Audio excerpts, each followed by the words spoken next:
अंगणवाडीतील बालकांना पोषण आहार म्हणून देण्यात येणारा वाटाणा आणि भरडा शिजत नसल्याची तक्रार केल्याप्रकरणी आंबेगाव तालुक्यातील अंगणवाडी सेविका रेश्मा पारधी यांच्यावर निलंबनाची कारवाई करण्यात आली आहे। या कारवाईवर खासदार डॉक्टर अमोल कोल्हे यांनी सरकारवर जोरदार टीका केली आहे।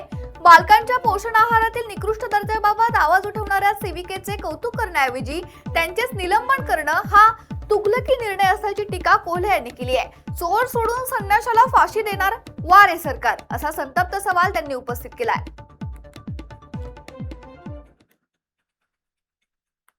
जय शिवराय। आंबेगाव तालुक्यातल्या एका अंगणवाडी सेविकेने रेश्मा पारधी यांनी शालेय पोषण आहाराच्या संदर्भामध्ये एक व्हिडिओ सोशल मीडियावर पोस्ट केला आणि त्यांनी सोशल मीडियावर हा व्हिडिओ पोस्ट केला म्हणून त्यांच्यावर निलंबनाची कारवाई करण्यात आली। खरं तर ही निलंबनाची कारवाई निषेधार्ह आहे।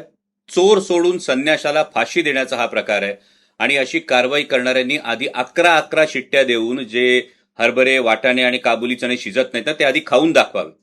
म्हणजे कदाचित कागदी घोड्यांच्या मते, कागदपत्रांच्या मते या अंगणवाडी सेविकेचा, या भगिनीचा मार्ग चुकला असेल, पण तिचा हेतू काय होता हा जास्त महत्वाचा आहे। या संपूर्ण शालेय पोषण आहाराची खरेदी राज्य स्तरावर केली जाते आणि त्यामुळं या भगिनीवर कारवाई करण्याआधी हे जे कोणी ठेकेदार आहेत, हे जे कोणी पुरवठादार कंत्राटदार आहेत, ते पुरवठादार कंत्राटदार आणि या शालेय पोषण आहाराच्या साहित्याच्या गुणवत्तेची तपासणी करणारे अधिकारी यांच्यावर आधी कारवाई करण्यात यावी अशी मी माननीय मुख्यमंत्री महोदयांना विनंती करतो। आणि मग त्यानंतर हे जे काही शिस्तभंग आणि इतर जे कागदी घोडे आहेत हे त्यानंतर नाचवावेत अशी माझी कळकळीची विनंती आहे। कारण काल सुद्धा जुन्नर तालुक्यामध्ये काळवाडी इथल्या शाळेच्या पोषण आहाराच्या संदर्भात तक्रारी होत्या। शालेय शिक्षण समितीची बैठक सुरू होती आणि जेव्हा माल सप्लाय करणारा टेम्पो तिथे आला तेव्हा ग्रामस्थांनी या टेम्पोतल्या साहित्याची तपासणी केली।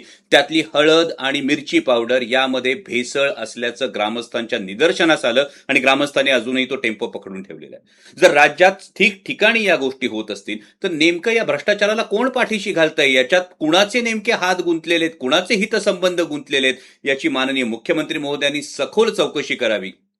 कारण जर देशाच्या भविष्याशी, या लेकरांच्या आरोग्याशी खेळून 4 पैसे काळ्या मार्गाने कमवण्याचा जर या ठेकेदारांचा किंवा यामध्ये जे गुणवत्ता तपासणारे अधिकारी आहेत त्यांचं दुर्लक्ष होत असेल तर माणूस म्हणून घ्यायला आपण कितपत पात्र आहोत याचा विचार करण्याची गरज आलेली आहे।